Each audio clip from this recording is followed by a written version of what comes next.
For any of you want to ask a question, we are going to take your question from the card. So please go ask our volunteer, Kali. Kali, is Kali around? Oh, here. Yeah, so please go to Kali to ask for a blue card and write your question there and submit it to Kali, and we will take your question from there. Thank you. Hello, can you hear me? Okay, so thanks again for joining the session. So I'm very, very honored and glad that we have the top players of the cross-border global internet players today at our stage. I want to start the question with, that's a very interesting pair for this fireside chat. Ken, you taking one of the most popular app and software to China, and Jenny, you actually, I read this article, one of the pioneers as an investor starting your venture investment inside China. So you guys are doing this both ways. So can you share me some of your experience, your lessons you learned, and maybe some missteps you had about doing the cross-border? So why don't you start first? Yeah, I mean, one of the things I learned early is there's actually a lot of great, or not a lot, but several great investors from the US in China who've had good success helping create wonderful companies inside of China. What I learned early is that's a very different challenge than actually how do you succeed as a Silicon Valley company in China. And there wasn't the base of experience because in the time when we launched, we just passed our 3-year anniversary right. now. There weren't really any other companies that were going after the Chinese market in the way that we were, and so we kind of had to forge our own path. And it's not the same as building a Chinese company, and it's not the same as expanding into other countries. And so we Google, kind of had to Facebook's learn. experience cannot be borrowed. Well, yeah, we definitely. I think our motto when we entered is, we might fail, but at least we want to fail differently. So we wanted to, really look at what other people had done and kind of forge our own path. So still useful in a very different way. Okay. Jenny, why don't you give me share some experience? I just want to say Evernote has done extremely well in China. Back when, I think you guys started a few years ago, right? 3-year anniversary, 3 years. just a week ago. I think in the last 3 years, we have seen how Evernote, from having the right name, localized version, competing with local competitors, this is something that Evernote has done well. So I think I was listening as Ken was sharing all your lessons, from customer service, finding the right team. If you are a US company looking to get into China, I think these are incredible lessons that you should really learn from. It's not easy. We have seen many failures of US companies trying to take the same product that they have in the US and then saying, well, it works in the US. Well, it works in India. Why not China? And then the first time they go in, they realize, that's it's not the case. Whether it's Groupon trying to do, group buy sale in China, and we have a lot of history, right? Companies like Google, who has a lot of resource, in fact, great product, and then they have some missteps. So I think that there are, as Ken pointed out as well, there are really two aspects of what we look at. The one aspect is, we have US portfolio companies. These are companies that primarily has products and services targeting the overseas market. These companies come to us and said, should we come to China? How should we come to China? Should we even consider coming to China? So I think that from that perspective, typically what we would do is look at the space. Number one, look at the space that they are in. If you are a tools, I think most tools companies have a slight advantage in terms of saying, hey, if you want to come to China, let's figure out if the consumer would use this product. I think Evernote is a classic example, right? I mean, Chinese likes to take notes. It's just that they may take it differently, voice, but they still take notes. So from a tools perspective, I think tools companies generally have more of an advantage. But if you are in communication, right, a Facebook, a LinkedIn, if you are in communication, if you are crossing into media, then the way you want to enter China has to be a bit more paced approach, right? First, you got to figure out, does that product work? Number two, can you get government support? And if you can get government support, can you get the right ecosystem support as well? Because you may have local competitors who would wave the local brand and in a way, kick you out as well. And so I think depending on which sectors you are in, it's very important to go through the analysis to see product, positioning, ecosystem. If you are SaaS companies, we see a lot of SaaS companies as well, trying to bring services targeting not the consumer, but the businesses. That may work, right? Salesforce trying to come into China, but then it's about product, whether you have the right product. Netflix, I think the most recent news is Netflix trying to get to China, content business. A partner. And they got a partner who has a big granddad. Wow. Alibaba is an investor in the media business.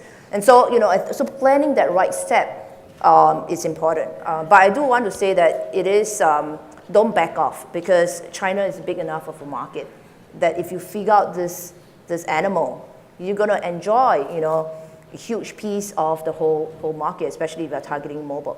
So I think from that perspective, it's not a specific advice, but really it has to be depending on which product and which positioning you're in. From an investment perspective, it's a different lens. I think from an investment perspective, while we may have global insights, right, when we make the investment, what is more important for us is understanding local user behavior. I'll just give an example. I think in the US, I had a chance to talk to a kind of a company in the social media space. And when I talk to them, they tell me all about traffic. This is the eyeball they have. This is the amount of downloads they have. Everything was about traffic. And I'm like, what about your user? Tell me about your daily active. Tell me about engagement. Tell me about time. And like, we don't care. It's traffic. And then it hits me because in the US, traffic is the source of advertising. Right, because you get all this data, you go to your advertisers, that's where you monetize. But actually in China, the mindset is different. I think most internet company, Tencent is a classic example, right? It became from a tools to then a largest gaming company, right? So it's the user. So in China, I think the whole mindset when we think about business model, whether it makes sense, and we ask about user, right? Then it's about user retention. Because at the end in China, the users will pay. Something to think about. So monetization actually has to take a different form when you're in both markets. I think that's generally true, that in China, it's what I find, because I talk to many entrepreneurs here who are thinking about going to China, because we're sort of the poster child, having been there for 3 years. And the first thing I observe is they tend to be pretty intimidated because they quickly learn that everything is just so different, and they have a hard time of kind of wrapping their head around it. And then they kind of think, oh, well, maybe I'll just get a partner to do it for me. And I think that's kind of a misstep. That's not the right way to think about it. It may be the right thing to work with a partner, but the first step is to really spend the time and understand the differences and how they apply to your business, and really immerse yourself in the market and understand it deeply before you make any decisions. You have to kind of warp your brain around it if you're coming from outside of China. Right. And speaking of partner, actually, I want to ask you, because Jenny mentioned Netflix. So in the press, they do say that they are actually going to China without a partner, which was the headline news. But actually, you're thinking they are actually taking in the partnership. And also, we're seeing like Uber is partnering with Baidu. So Ken, what is your take on this? How to choose the right partnership in China, particularly in the internet space? So in our case, we chose to approach partnerships in a way we do similarly to the way we do it in the US and globally, where we do deep product integrations, we do joint promotion, we have close cooperation, but we don't have kind of an operating partner who's running our business for us. We thought that was the wrong thing. And it's actually advice we've gotten in several countries. The first day that we land, they say, oh, you're too stupid, you don't understand our market, so therefore, we have to run it for you. So we heard that in Korea, we heard that in Japan, in China, and several other markets. And in each case, we rejected that advice and said, well, actually, we understand our product better than anyone else does. We understand what makes it successful. We need to be in control of the operations. And then we need to work with partners on what they're good at and what we're good at and where the intersection point is. And so we have a global partnership with Lenovo, for instance, which is a great Chinese company. Yeah. And then we have global partnerships with companies like Samsung that operate inside of China as well. But what we haven't done is said we're going to do an operating JV. that was not the right answer for us. Okay, so no JV. Interesting. Actually, I just got a question that's not an exactly partnership, but addressed to Jenny is, the VIE structure is on the way out. So what will that affect the strategies for cross-border companies? Yeah, so it's a legal question. Yeah. So yes, I think that in the past, the VIE structure is the barrier and that segregates companies trying to raise capital on RMB local, trying to list locally, versus saying once you have the VIE structure, you raise US dollar and try to seek a listing offshore. The fact that we are now contemplating removing the VIE structure, I think it's wonderful news for entrepreneurs. All entrepreneurs have to worry about now is this the right product? Is this my right user? Do I like this investor? Versus trying to say, should I get RMB currency or should I get US currency? I think this was one of the issues that most entrepreneurs very early, right? Even at Series A, you have to figure out, do you go left or right? Do you go left or right? And it's not something that you should be that concerned about. I think the focus should really come back to what makes sense for the business. I always believe that if the business does well, the product does well, it doesn't matter whether you ultimately get listing, IPO domestically or overseas. Because at that time, find the right market. If your product is domestic and everyone knows your brand, go local, right? If your product has a good business model that US investors would understand, then go international. So it's a great effort. We should try and encourage the Chinese government to move faster towards this. I think it will also remove the barriers for US companies trying to get into China. This was the single biggest hurdle to US companies when you think about, how do I operate in China? Should I get the right licenses? And then legal, corporate gets involved and tied up in legal questions, and then you get afraid. Versus saying, what Evernote does again is senior management support and go full-fledged as a standalone company. If you don't have that, and you're half-hearted about China, then it's not going to work because truly there are a lot more barriers to make that step. I would echo that. It's I find in a lot of the companies that I talk to that they get overly hung up on the structure issues and they get tied in knots and spend months worrying, and then they don't spend any time at all actually understanding the market and figuring out if they have a good path for their business or they don't. Do that. Figure out what's right for your business, and then there's always a way to structure things and address the market. Okay, so just as David Chow said this morning, there's no better time for entrepreneur than right now. Maybe a little bit challenging for investors, but. Well, the next question, I know Ken just gave us this wonderful talk about building a global brand, and I actually want to ask Jenny Ni, because many of you know, or maybe not, knowing that TGIF is actually one of the first mover in terms of promoting the cross-border tech companies' branding, to tell them how to do your storytelling, marketing in another market.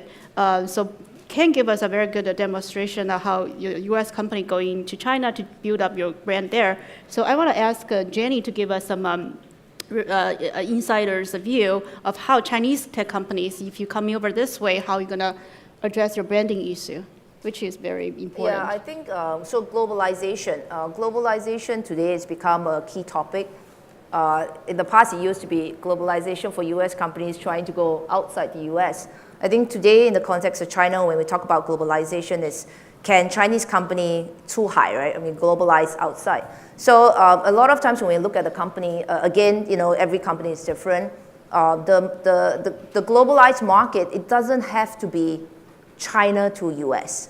Sometimes the easiest market in transition is from China to North Asia, whether it's Japan, Korea, Taiwan, South Asia, Southeast Asia, India, Indonesia. I think those are emerging markets. As I mentioned earlier in my talk, is when the 2 billion mobile internet users grow to 4 billion in 5 years' time, that new 2 billion of users, it's not going to come from the US or European market. It's going to come from Indonesia, India, Brazil, the emerging economies. And so in emerging economies, there's a new set of users who's getting on board to mobile the first time. And so they are not going to have the same set of established product or established so-called PC internet giants who offer those services. And so as a pure play company, especially if you're in the tool space or like content space, and if those can translate internationally well to the Southeast Asia market or to India, to Indonesia, then that actually is a very natural path for them to consider globalization. And then, obviously, if you have a great technology, say you're a storage networking space. Now, if it's a technology play as well, then your consideration may be different, all right? You'll be looking, should I come to the US? Now, if you want to come to the US, do you then have a technology advantage? So I think globalization definitely is top of the mind for many of the companies. But I think try not to be stuck in saying globalize means US, because there's a huge market coming on behind us who is 5 years behind China. Right, so Cheetah has done well. I think UC Web going to India has done well. Look at Xiaomi. When Xiaomi came out, their first market, Singapore. Taiwan, Singapore, test market, and then India. Right, and so again, those are good examples for Chinese companies when you're thinking about kind of going beyond the China market. Yeah, interesting. It's interesting prospects, and maybe not really related to internet space, but because you talked about the IoT movement. So do you think that DJI, there are many say that in this very fierce drone competition, why DJI, came out of just the overnight success? Is that because they really did a good job in global branding, separate themselves from other drone makers, particularly from China? Yeah, so DJI has done extremely well. I think this is a company that has not taken any shortcuts, right? So they've been in the market for 8 years. And so, through that time, making sure that they have the right product, creating the right product, creating the right distribution partners, not just in China, but on a global basis, it's something that they have done very well. So this is a brand new market, right? Drone for consumer, for aerial photography. And so from that perspective, if you think I'm a Chinese company, I should only be selling in China, then that's a fallacy. Because in IoT space, sometimes your first wave of users, they're going to come from a different market. So in this case, I think the hobbyist market in the US or international market actually was a bigger market. I think today, if you look at, I don't know if there's DJI people here, but based on public information that I know, I think more than 50% of the revenue still comes from the overseas market. Right. And so once you understand where your users are going to come from, where your first batch of users are going to come from, then you do have to gear your distribution network, your sales network to be appropriate to take advantage of that. I think hopefully DJI will continue to forge the road and educate the market a lot more and open up this whole autonomous flying fun category. Yeah, that's a great example of a Chinese company going internationally, and it goes back to what I said earlier, which is what we try to do and our mission is to build a product that's globally great. What we find is that at the highest end, the most innovative, the best products, tastes actually tend to converge globally more than diverge. You may have minor differences in different markets, but by and large, tastes actually tend to converge, and the opportunity tends to be global for the very best, most innovative companies. And DJI is one of the more interesting ones out of China to actually have multi-market kind of success in the way that some of the companies like us from Silicon Valley have had. That's quite rare for China still, but I think there'll be more of that. Yeah, we see it's coming, and I see some of GGV's portfolios are definitely doing that. So another question is, we sitting here in the audience, a lot of them are startups thinking about going either back to China or staying here, working, getting invested or partner with the big sharks. We call it TGIF or BAT, and now we have ATM, which adding the Xiaomi. So my question is, I know that Evernote hasn't invested in any acquired any startups, but what's your advice or suggestion for smaller players, early stage startups to choose? Say you have a really globally universal product, do you choose to partner working with the TGIF here, or do you choose with the BAT or BAT-me? So in our case, it's all of the above. I mean, we have very close partnerships with all the major companies here. So Amazon, Google, Apple, Microsoft, all the platform players. a number of the global device manufacturers as well. And then in China, we work, as mentioned earlier, very, very closely with WeChat, but we also do things with all of the other BAT Club as well as Xiaomi. So I don't think you necessarily have to choose. And we prefer to work with everybody.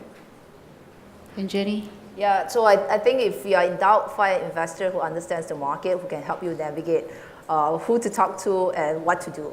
Because, understanding the dynamics within the big guys is actually very important. When do you start to accept strategic money or just have operating JV? I think those are very strategic consideration that can affect whether you as a company is going to grow as a standalone or ultimately your path is an M&A.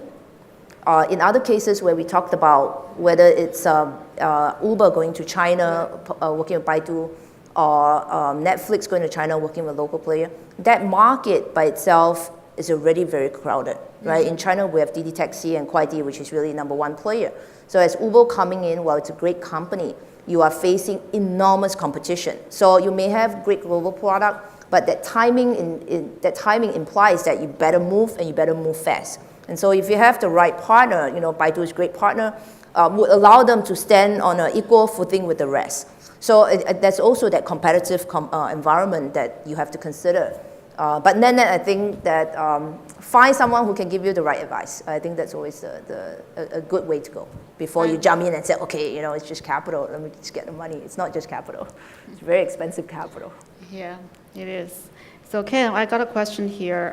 So how are you going to address the local competition, particularly if some competitors are more localized than Evernote? Well, there's competition for Evernote everywhere in the world, including here, and there was more competition the day Evernote started than there is today. So I think the direction is actually good for us. We're pulling farther and farther away from competition as we grow and we scale.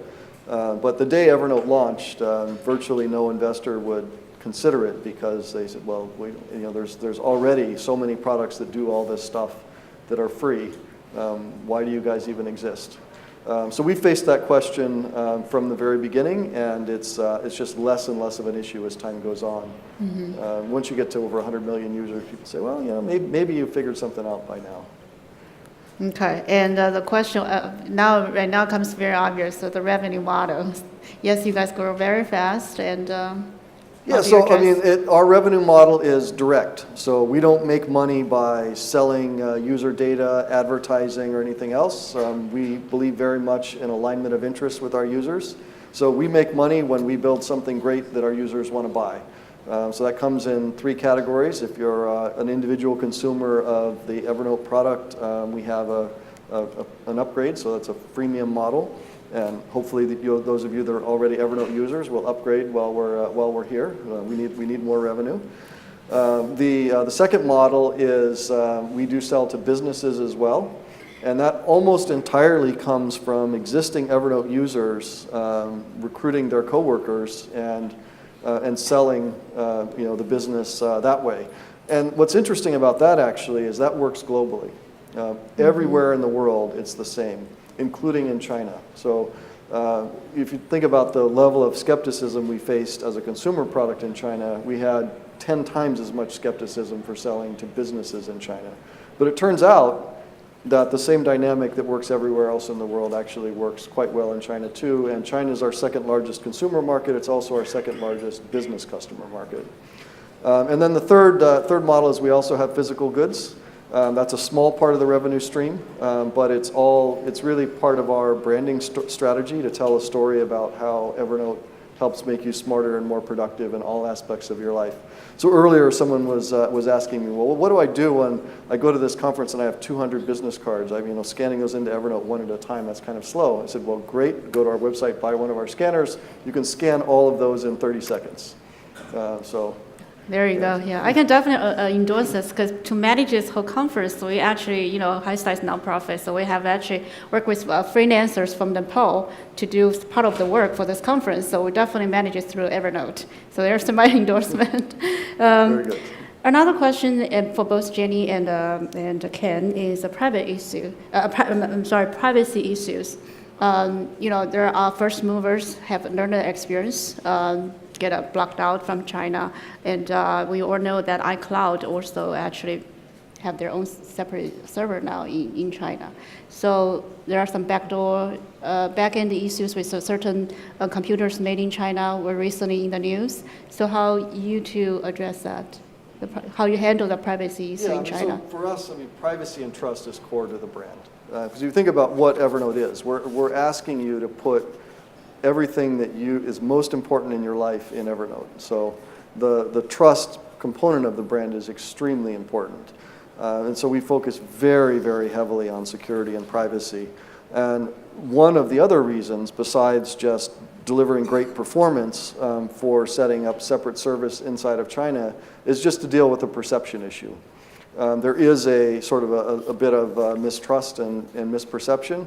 And the easiest way for us to deal with that was just to say, well, if you're in China, you have service in China that's operated under Chinese laws and locally hosted. And if you're not in China, it operates under U.S. and EU law, and they're separate, and we don't have to worry about those kind of issues. So basically, obey the law, do not challenge it.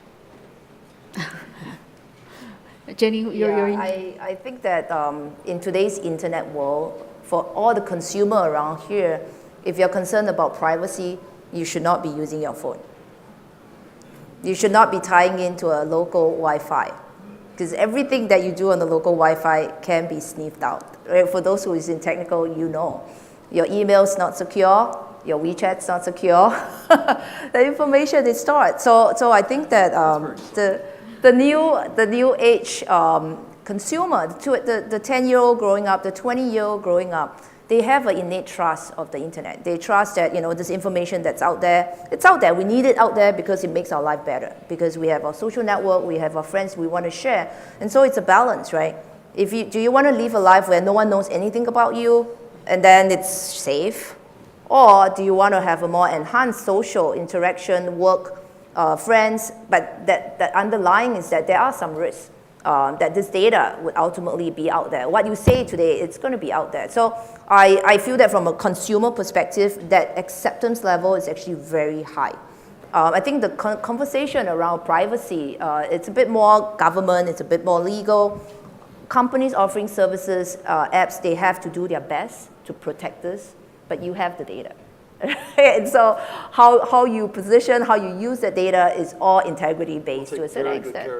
Yeah, and I think companies, if you are in this business to do business, you have to take care of it. But ultimately, while I understand the issue, I think if you're operating in China, do what Evernote has done. There are service providers on the back end who would help you host locally, obeys the rules. If as a user you choose not to have your data hosted locally, there are now options to host it in Hong Kong. So actually technically as well, I think there are options. Amazon is having a service there. Microsoft works with VNet to host a cloud service there. If you don't like this player, you can work with Ali Cloud, which is again local. So I would say it's important, but I think the train has moved on from a consumer perspective. So ever had any pressure from the government? We have to comply with the law just like anybody else does, of course. Okay, yeah. Another question, so for Ken again, is it better to go for the enterprise market first or consumer market first? So I think one of the biggest trends, people have been talking about consumerization of IT for several years, but I think it's actually becoming quite real now. And when people first started talking about it, they started it from the perspective of, enterprise software is ugly, so it needs to be beautiful like consumer software. But in fact, the way it's really working is more like iPhones. So when iPhone came out, you had your corporate BlackBerry or corporate device, and you had your personal device, and they were separate, and they were separately managed and all that. And then people decided they liked their iPhones, and they brought them into work, and IT guys had to learn to deal with it, and Apple had to learn to provide some more features for the IT guys. That's kind of the path for consumerization of IT that we're following directly, and that a number of other companies are following. build the product that users love, that they're passionate about, they bring it into work, and then it becomes kind of officially sanctioned and adopted by and rolled out by the company. And in doing so, you got to provide them some tools to do it. But we start with a focus on the individual. Our job is to make you smarter and more productive when you're at work and when you're not at work. And then selling to companies is just an outgrowth of that. Mm-hmm. Okay. And Jenny, do you have any case study for us for B2B opportunities in China? Yeah, so I think that so what Ken said is right? So that line between consumer and enterprise is blurry, especially when the service is delivered through the mobile phone. So in the PC era, there are different category of products, for sure, right? So for consumer products, you're directly going you're going for traffic, you're working with channel partners, you're trying to acquire these users. For enterprise, you have to go talk to the sales team of big SMEs, which means that the sales path is quite different. I think in today's mobile internet, really that the person behind the enterprise that's using the product, it's the same person who is using it either through an iPhone or Xiaomi phone or a Samsung phone. And so I think that if you're targeting the enterprise market though, you have to still understand your competitors today are not going to come from just the enterprise era. It's going to come from also, the consumer side. We've seen a lot of startups who says, hey, I want to be WeChat for enterprise. We're like, okay, so what's WeChat going to do for enterprise? So it's a very important consideration because the users who are so used to using WeChat and saying, hey, this is for consumer, but I need to have a version where I can log my files, track my email. For Tencent to want to have a new product extension that addresses this, it's actually not difficult, right? So if you're a startup just trying to come from that enterprise market, you're fighting an uphill battle. And so if you want to do it, make sure that your feature and your product offering is completely differentiated from what we have in the market. So it's actually harder for companies today if you're only targeting enterprise from day one. I do feel that companies who's targeting consumer app from day one has a chance to morph a product to go into enterprise. That path seems to be easier from my experience. Yeah, so Evernote is a very typical case in that. So all of you that are Evernote users, your job is to, after you convert the non-Evernote users around you in the audience, then you go back to your workplace and you get your company to adopt Evernote, and then they'll pay for it instead of you, so that's kind of nice. There you go. Yeah, speaking of the consumer products, so can both of you comment on the product manager is so important now in this consumer internet market. So maybe Jenny and Ken, you can comment on the differences of the product manager both in China and in the US. We know that they got paid very differently, but other than that, do you see any character-wise, responsibility, and delivery-wise, what are the differences? And do you have any advices for people here who are product managers? Yeah, it's a good question. It's always but also one of the toughest questions to answer. In today's internet world, actually the representation of any product, whether it's an app, whether what I talked about IoT, comes down to a product. Now, if it's a software app, then again, I would say most entrepreneurs, most companies, when we meet with them, the CEO, the founder, is the number one product manager. He's the person who says, I want to target, user, this group of user, and this is how the interaction or the feature is going to be. And therefore, he can drive the creation of that product towards that vision. What we have seen does not work is that the CEO has some idea, and then he has to hire a product person. I think that's where the gap happens, where sometimes what the CEO wants just doesn't, it's not captured. And what the product manager is thinking about is a bit of a sync. And so I would advise that, that's where you're targeting, right? Where you have a clear product, and it's a social app, for example, it's a social interaction product, then the founding team needs to make sure that you have the right person who can define the spirit of the product. Now, if you are a hardware product, then it's a bit different. I think if you're a hardware product, then there are different components because the hardware itself has industrial design, has user interaction, you have your app. Again, the app is a product, but how the software part interacts with the hardware.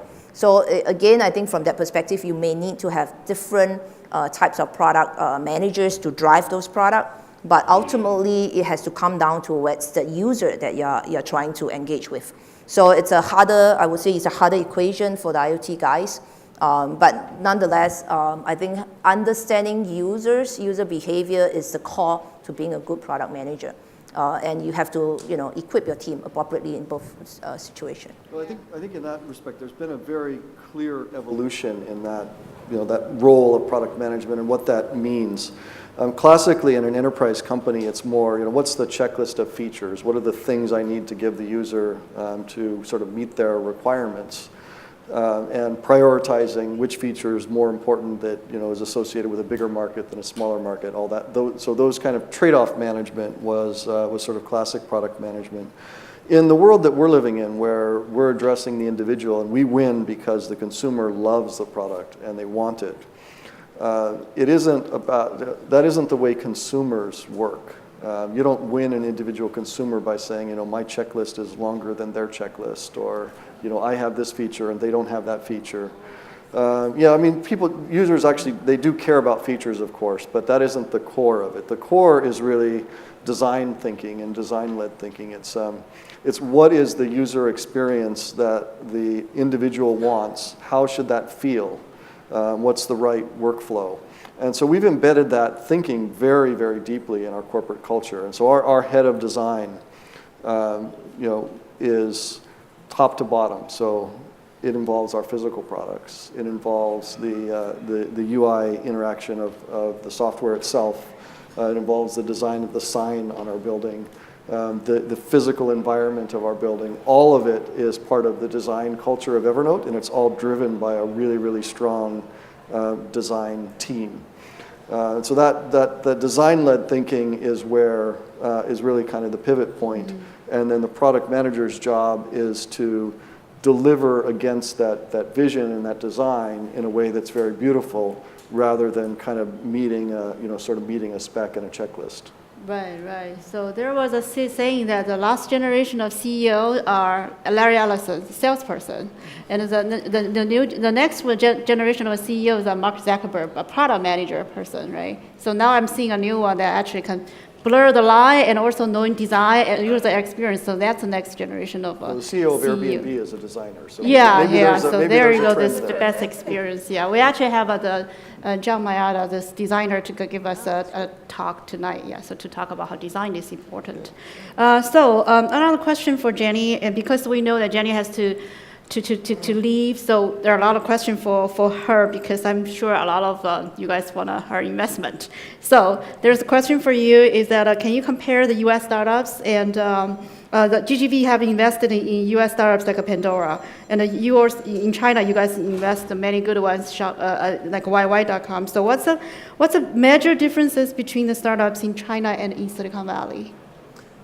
So I would say that there are more similarities. The startups that we have seen are driven by entrepreneurs. These entrepreneurs have a passion for what they want to do, right? Whether that product that they are offering, how they want to change the world. Their willingness to put in the extra hour on the product, I think it's where we see similarities. Today, entrepreneurs on both sides all want to change the world. And so I think that's important. The differences I see is minor in the way they think about monetization. As I mentioned before, I think Pandora would go, just these two examples. Pandora, first instinct is to go for ads. You listen to music, you want to listen to music for free, and you don't want to hear the ads, you pay for the non-ads version. When YY first started, and YY's entire management team does not like advertising, right? Because there's accounts receivable, you have to work with channels. And so their whole model was built around enabling the individual to use the platform for entertainment, whether it's for gaming, for singing, for entertainment, for education. And so they will build that user support fan-based system where the users are, through virtual currencies, they are paying. So I think that today, that difference, that personal differences is low. I think it's really how they look at the market, how they target their product, and then ultimately in the monetization.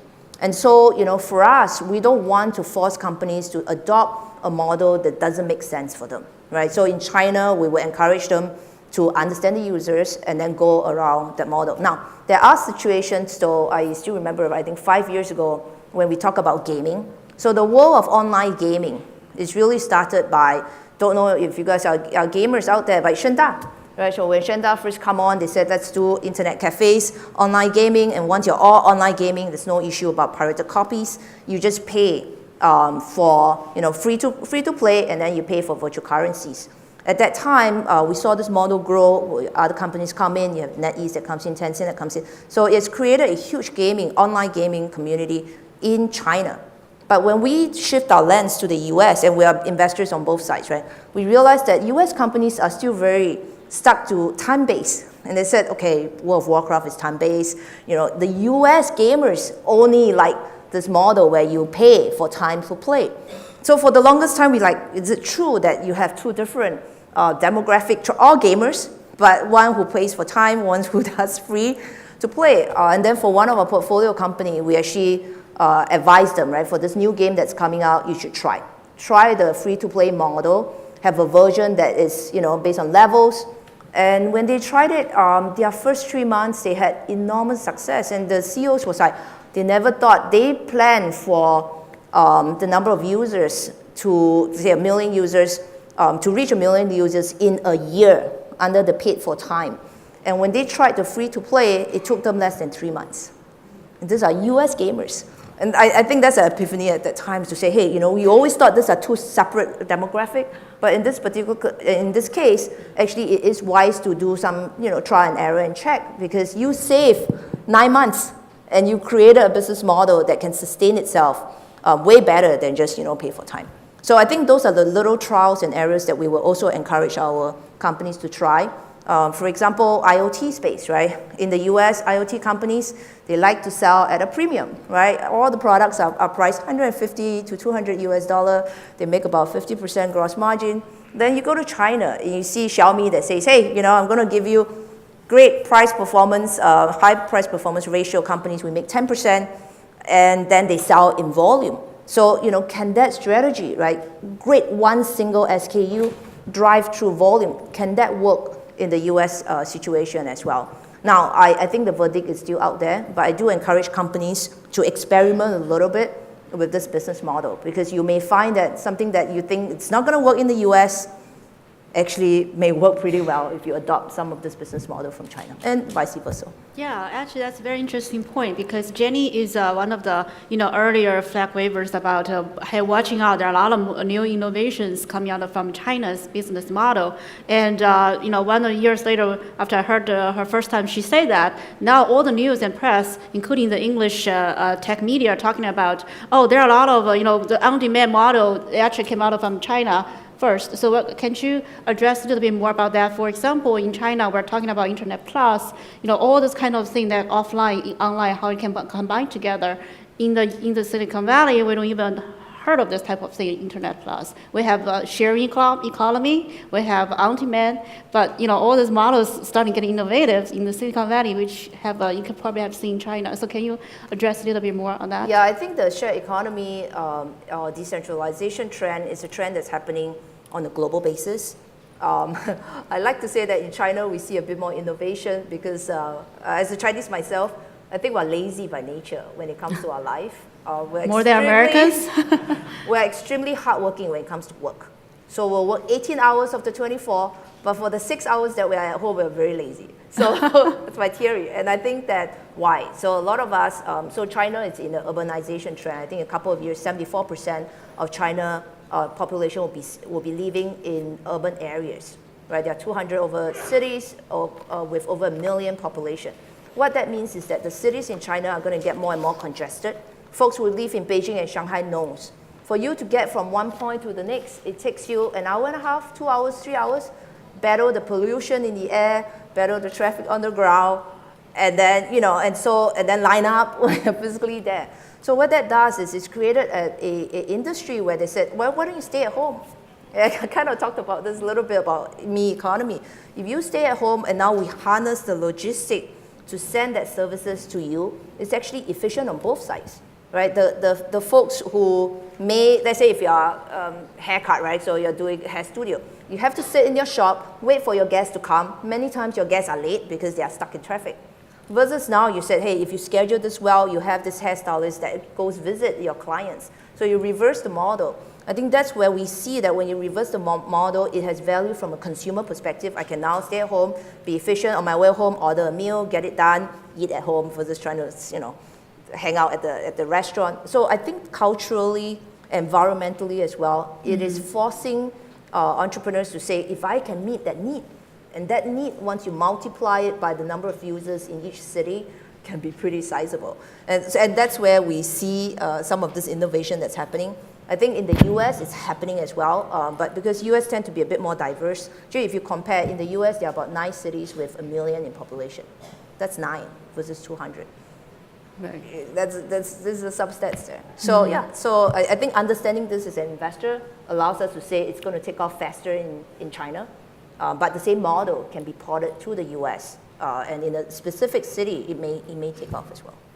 How about the labor costs? Because I live in San Francisco, and I got this app, some new app that I got my house cleaned for like 3 hours for $50. So, but apparently this labor cost is much more expensive here. How can they adopt this type of thing that we have seen in China for a long time? Yeah, so I think the labor cost arbitrage, it's really about utilization, right? So my earlier example about if you sit in a shop, first you have a shop, you have to pay rental, and then you have to have employees.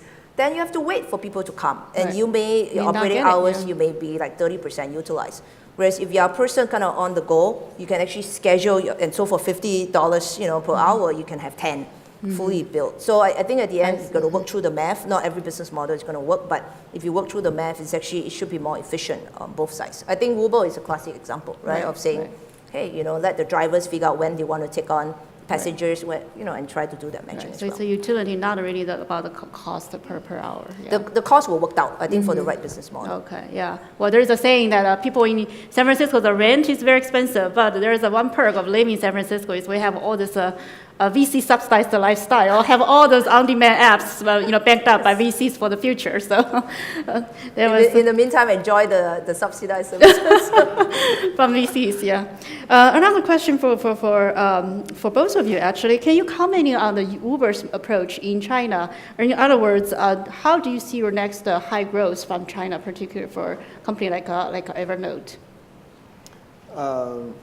Not sure I quite. I guess the question is, what is your views on the global, the user base globally?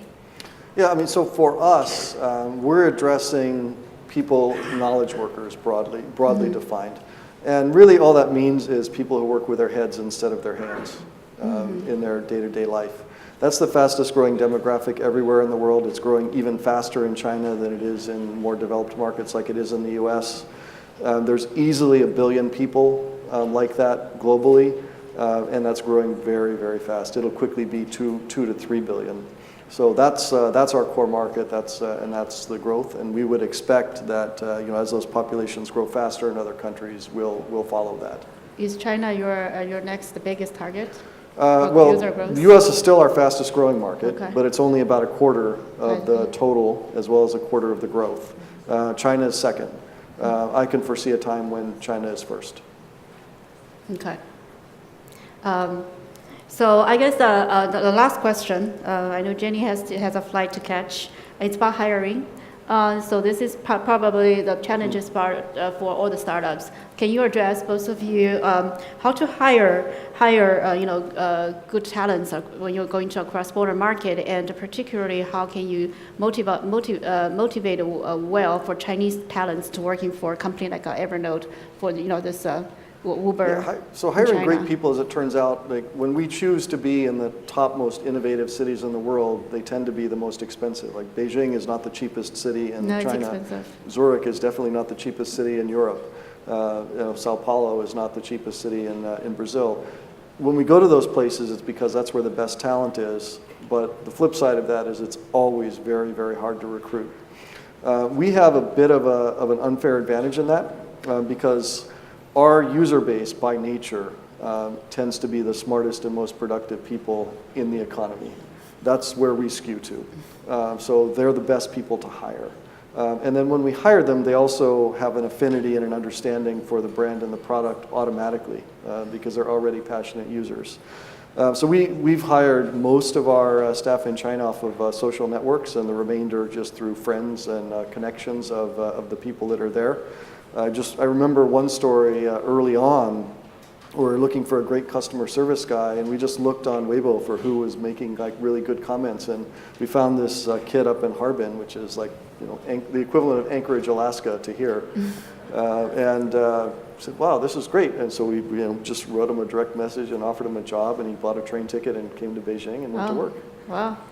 And so that works quite well for us. Everywhere in the world is recruiting kind of passionate fans. I don't think you can win a mercenary kind of game anywhere in the world, including in China. You can't just do it based on paying higher salary or trying to get people that way. You have to find people who are passionate about your cause. That's the secret of great entrepreneurship. You're selling your cause not only to your customers and to your investors, but also to your employees. Right, right. Jenny, any No, comments? absolutely. I think that as a startup, when you first come, open up your business, the toughest part is hiring. I would say that first hire your co-founding team. Make sure that your founding team itself is as comprehensive as you can, right? If you as a founder sees a gap in your own management ability in certain areas, then make sure you have a co-founder.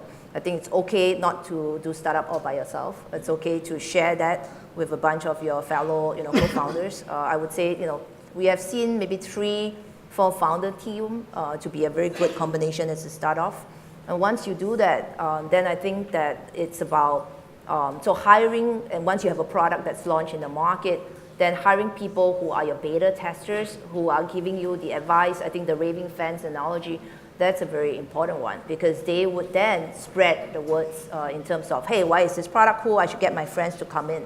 And I think that there's no magic shortcut to this. At the end of the day, it's working through social media.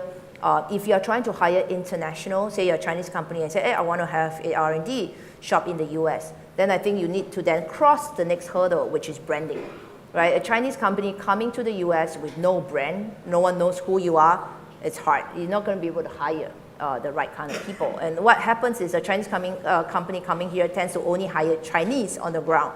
And that may not work as well. If your product in the US is to target the US audience, then you do need to have local users in the US environment.